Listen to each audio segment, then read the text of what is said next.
Hey there, everybody. Welcome to our reaction and review for Hijack Season 1, Episode 4, Not Responding.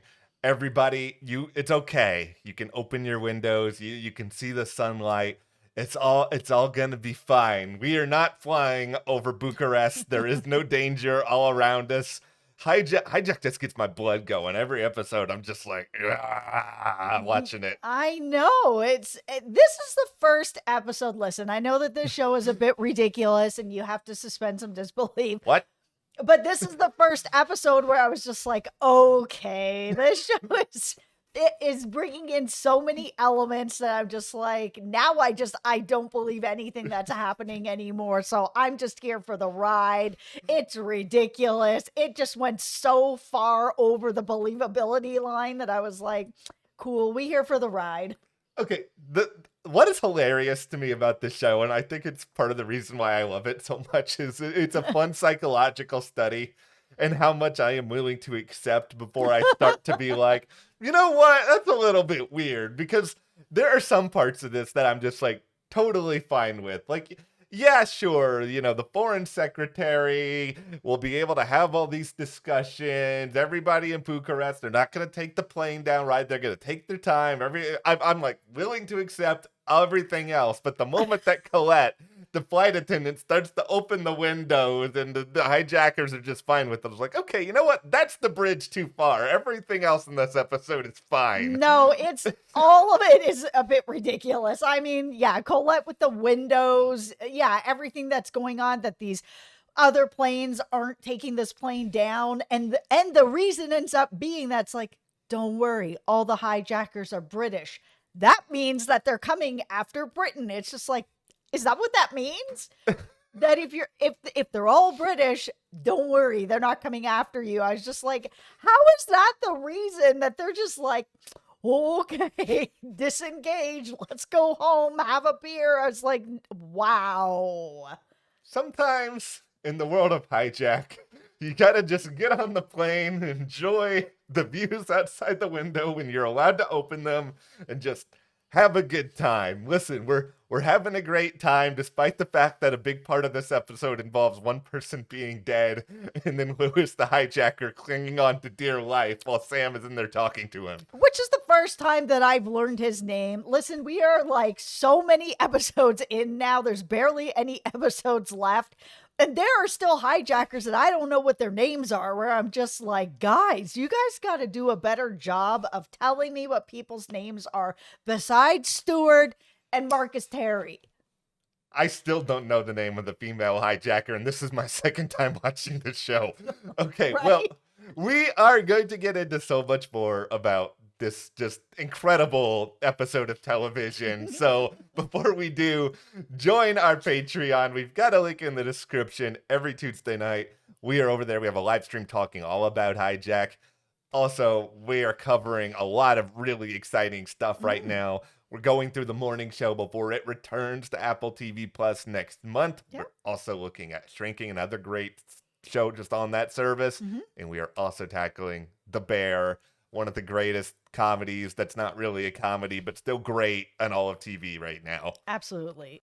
Okay, so here's what we're going to do at the start of this, because the very first time that I watched this episode back when it was airing, I immediately turned into a crazy person because they showed like that piece of paper with like demands written across it. And I was like, okay, I must figure out what is on this letter. So Me too. Listen, Matt has seen this already while it was airing. This is my first time. I did the exact same thing. I went back. I'm like, pause.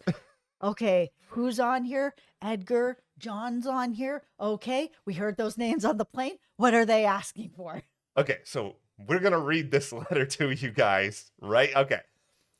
On the 7th of January, 2023, Edgar Hansen and John Bailey, thank you for using names we can pronounce, were wrongfully imprisoned as a direct result of this. Flight KA29, time and details below, has been hijacked. This is your opportunity to right that wrong. You Mm. have the time it takes for the plane to reach London to release these men from prison. Failure to do so, comply with subsequent instructions, or influence the progress of this airplane will result in the death of 216 people on board. That makes sense. 2 people for 216 people? Okay, sure. That seems very reasonable. And so far, one of them is dead. So that whole shootout that happened Yeah. in the last episode, we saw that there was the mother that was talking to this young woman. They were having a little bit of friction. When the young daughter went missing in the plane, the young woman went to try to help, and she's now dead, thrown in the toilet like she's trash by these hijackers. So at this point, now I don't care about the hijackers at all, anything that's going on. I wasn't sure what their deal was, of what they were doing, if this was something like this, some sort of they're trying to right an injustice or whatever.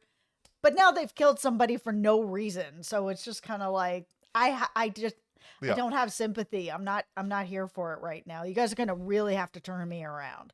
Yeah, I appreciate at least the fact that the hijacker's motive is not, I think, what a lot of people would directly assume and sort of what a lot of preconceived notions would be. But with that being said, there's a lot to talk through here. That your guys' purpose is apparently that you want to stop this wrongful imprisonment. Okay, I understand that. Mm-hmm. How do you think this is going to work? Because just sort of playing all of this out for a moment, like let's say everybody on the ground, Mr. Home Secretary reading the demands and all of that sort of stuff. Let's say okay, we'll release the prisoners. What's going to happen to you guys when the plane lands? You all are going to be prisoners. Like there's no way out. So I guess you guys are willing to make that sacrifice? Yeah, that feels what it is. That they're like, okay, we'll sacrifice our freedom for their freedom. We're actually doing something we shouldn't be doing for a greater good. We know that there are consequences for it. We'll likely go to jail for it. But these 2 men, they shouldn't be there. So we're willing to sacrifice our own freedom for the 2 of them. They're also willing to kill people for this. So, Yeah. I mean, I need more details, guys. I need more details. Why is it that all these other people need to die for these 2 men's freedoms? It just feels like there are better ways to cause some sort of action on this than we're going to hijack a plane, kill somebody, potentially kill every other person on board, cause all of this mayhem, plus all the time and effort it took. Because we already went into this in the first few episodes, that there was a lot of planning that made sure that it was this flight that they were on, that, they could use the relationship between Colette and Robin the pilot. None of this went about easily. And it's just like you went through all of this. Could you have not found any other possible way to get these people out? Listen, sometimes you gotta make a big statement to get things done and get them done quickly, because releasing people from prison with not going through any of the paperwork or, the protocols. I mean, they would literally just have to open the door and be like, here you go. I guess we'll do the paperwork later. Could you guys not give them like a cake in prison that has like a shiv or something in it? Like, could you not stage a prison break? Would that be more trouble or less trouble than this? I'm just saying. Right. Could Hijack season 2 be about a prison break? I would watch that. Could be.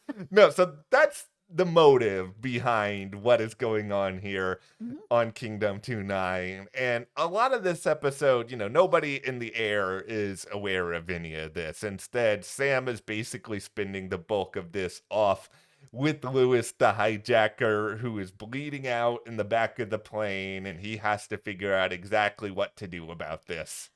Here's some more of the unbelievability of it. So, yeah, Sam is helping out Lewis. First time I've learned what his name was. I was just calling him Young Man Hijacker. Yeah. Who was stabbed, and he's bleeding out the back of the plane, and it's like, okay, he's helping him, and that's fine. And we have this conversation where Sam is fairly honest with him, and is just like, listen, like, I'm not here to give you any sort of BS. I'm helping you because I need to get back to my family. And I'm sure that's something that you want as well. I'm sure you're not up here because you want to be. Like, you're up here because you have a purpose, and you just want to get back to whoever. Who do you have? Well, I have my mom. Okay, cool. Let's call her. I was just like, What? He's like, yeah, I got a Yeah. picture on my phone. Oh, would you like to call her? Yes, I would. Okay, so then Sam's able to get a message back to his ex-wife, who finds out that, yeah, there is still a problem up on the plane. Get the phone number to this mom back there, to Marcia. Like, it's so unbelievable. But the thing that I found for myself watching it was, I didn't feel bad for Lewis, because they've killed this woman. They're all responsible for it. I don't care who actually had the gun. I don't Yeah. care that it was Stewart. I just don't care. The way that they're treating her body, throwing her in the toilet like she's nothing. It's just like, no, you guys are all involved now. You're all in it. Yeah. So he's on the floor. He's bleeding out, dying, sad music. I'm like, bye. Sorry. Like, I don't feel bad for you guys. You guys have put everybody's lives at risk, and now somebody's dead. I don't care about Lewis. I don't care what happens to him. The fascinating part of this conversation, the phone call, despite the fact that yes, all of this is completely unbelievable, including the fact that, like, of course, oh, hello, Marcia. We have a delivery for Sam Nelson that we need to. Okay. Not only was that unbelievable, but I was also kind of like, why? Like, why? What's the purpose of confirming his address? One, you have his ID, so it is his address. Unless he hasn't updated his address, it's his address. He's got some sort of connection to there. But two, for what reason? Like, what's the purpose of this? Like, he's on the plane. They know where he is. So if they want to clean him up later, they can, but why would they need to clean only up Sam, not everyone on the plane? What is it that Sam is going to do as a company negotiator that they later are going to have to clean him up? I mean, it could be that they're looking to, like, grab his son or whatever. Marcia went home and was like, hey, where are you? He's not there. But I mean, he could be anywhere. He could be off working, off with friends. Who knows what is going on? They weren't very clear on what the purpose is. Are they after Sam? And if they are, for what reason? Are they after Marcia? For what reason? Are they after the kid? For what reason? Like, he's just a passenger on the plane. Who cares about this one family that the hijackers and the people on the ground are actually would go after them? It doesn't make any sense yet.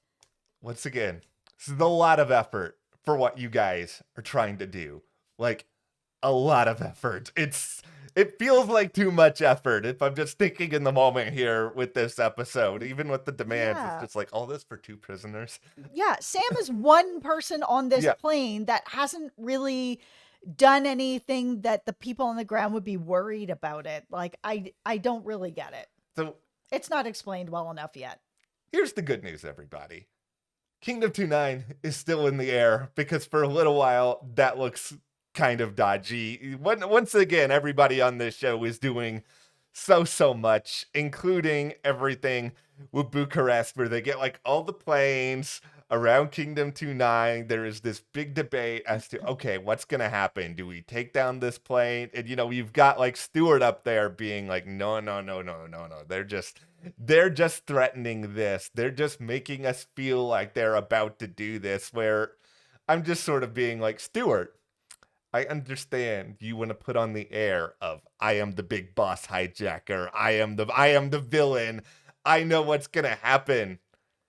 I'm not taking that risk. I am siding with every other person on the plane, including fellow hijackers that are like, we should do something different here. Yeah, I mean, it's such a weird situation because, I mean, the people on the outside don't know what's going on in the plane. They don't really know what's going on. Are they going to land it? It's headed towards a capital. They're just like, they could very well shoot it out of the sky. Like, this isn't they're just threatening. It's not going to actually happen. It's kind of like this many people on the plane, thousands of people on the ground. Okay, sorry, people on the plane. Like, it's just, I don't, these hijackers are just dum-dums. Like, it just, I don't understand.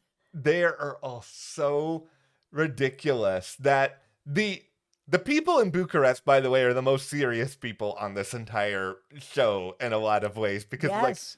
they're taking all this seriously enough to the point that they're willing to fly these jets out there. And yeah, we can all question whether or not, oh, these hijackers are British, they're not after you, that's going to be enough to de-escalate the situation. That was ridiculous, where it was like, oh, we found out that all the hijackers are British. Tell them. Oh, don't worry. They're all British. They're not after you. They're after us. It's just like, how would you know that? And why on earth would they believe this? That it's like whatever your background is and wherever you're from, then your idea is to then you're coming after your own country. It's really weird. It was the most unbelievable thing part of this episode where I was just like, wow, that was it. That was the reason to disengage. Don't worry, they're British. It's just like, no. Okay. Guys, Here's I love this show, but like, come on. here's where I love this show enough to the point where I'm willing to try to talk myself into anything. I'm like that person who's just so delusional by the world of Hijack. Here's what I'm gonna say. Here is me trying to defend this nonsense. All right, let's hear it. All right. I am no expert in the world of international relations. I will say that first and foremost. I did, however, take a semester of an international relations course in college, of which I remember almost none of it, so it's not an expert. Yeah, I am an expert here, and I know all of you commenters are experts as well, and your expert analysis of this will be very much appreciated. But here's what I would say. If you are Bucharest, are you sitting here being like, okay, we will be cautious. We don't send the jets away. Like, that part of it is too much. But could you be at least like, okay, we're going to keep the jets on you, but we're going to watch what you're doing here on this plane. Yes. If the plane starts to veer a little bit closer to the city or starts to show any strange patterns of behavior, then we engage. Otherwise, we will allow you to keep flying. Like, that is the practical solution. I don't think you need to just like take the plane down, but I think you do need to keep a very close watch and be prepared for anything. 100%. That's exactly what should have happened. Is those jets should have escorted this plane until it's like out of their country and be like, now you're somebody else's problem. Bye. Like, if they're worried that this plane is going to the capital, I don't believe for a second that any reason that those jets would have left. Oh, yeah. Everybody's British. All right, cool. You've already got them in the air. Yeah. Like, if they weren't already flying, then maybe you'd be like, do we do this? But they're already there. I'm sure they have enough fuel to be able to escort Kingdom 29 out of the territory. And then, guess what? It can be somebody else's problem at this point. Here's what I kind of find ridiculous and not ridiculous, and I know I'm saying this after we've gone through everything else that is insane about this episode, is that they're still clinging to an idea that we need to find a way to have Daniel still be involved in this story to some extent because we've introduced him and we've spent time with him. I really do not care about the interactions between Daniel and Zara at all. Like, I like Zara, but you could just push Daniel out of there, but Daniel just being like, I need to continue to be involved. I don't need anybody that's on the ground anymore. Like, Marsha and, Sam's son and all that at the beginning, fine. See them a little bit worried? Sure. But like, this whole thing with the cleanup crew being like, where's Sam live? What's going on? What's going on over it? Like, I don't need to see them anymore. Like, I need to see the people who are on the ground that are dealing with the situation, and I need to see the people in the plane. Daniel, I don't need to see him anymore. He doesn't need to be part of this anymore. Marsha can be at the end. So can the son. Like, none of this stuff on the ground, like, matters. Do we give any tip of the cap here to Pilot Robin for having at least some element? This is the first time I've actually felt like Robin is somewhat decent at his job for at least having some sort of knowledge that they're setting themselves up for a dire situation. I can't get behind Pilot Robin for anything after he beat his female, co-pilot Yeah. in the face with like a metal bottle or whatever. Like, he is the absolute worst. It is a really interesting question. Who is the worst? The worst person on Hijack may not even be a hijacker, and that is a really weird thing to even think about with this show. Yep. But here we are, everybody. Okay, and before we get out of this, the last episode they mentioned John D. Collins. We saw him in this episode. He gave a kid a Rubik's Cube, and that's all we really saw of him. John D. Collins, huge criminal record. He's just chilling. He's just chilling with his Rubik's Cube, is having a flight. Yeah, he's got his tattoos. He's just like it's hilarious. Like all of this is just hilarious. That like once again the most dangerous person in terms of their past. He just wants to get to the UK. Can that happen? He doesn't even want to be involved in any of this other nonsense. Is he the most dangerous now? Because he's a attempted murderer. Stewart actually killed somebody, and they've thrown them in the toilet. Freaking love this show. Like that's why, I've made this joke that I love Hijack, and I'm not even sure that Hijack is good, but you know what? Sometimes you just go for a ride because you're going for a ride. This is not Succession. This is not poetry. This is not fine art. It doesn't matter. No, it doesn't. This is just like a fun, ridiculous action ride. All right, well, we will... Like Colette being like, everybody open all your curtains. It's A-okay. Like, stop. You've got the hijacker screaming at her. They just killed somebody. You're going to risk your life for some curtains. Just sit down. This guy plus the female hijacker they're leading the pack on most ridiculous hijackers at the moment. The only reason that Lewis is no longer in the running is because he's almost dead in the pack. Yeah, he is. All right, we'll wrap this up now. But yeah, be sure to join our Patreon. We've got a link in the description. Tuesday night live streams talking all about Hijack. Thank you to everyone who is a part of our Patreon. We really appreciate it. We'll see you here next time.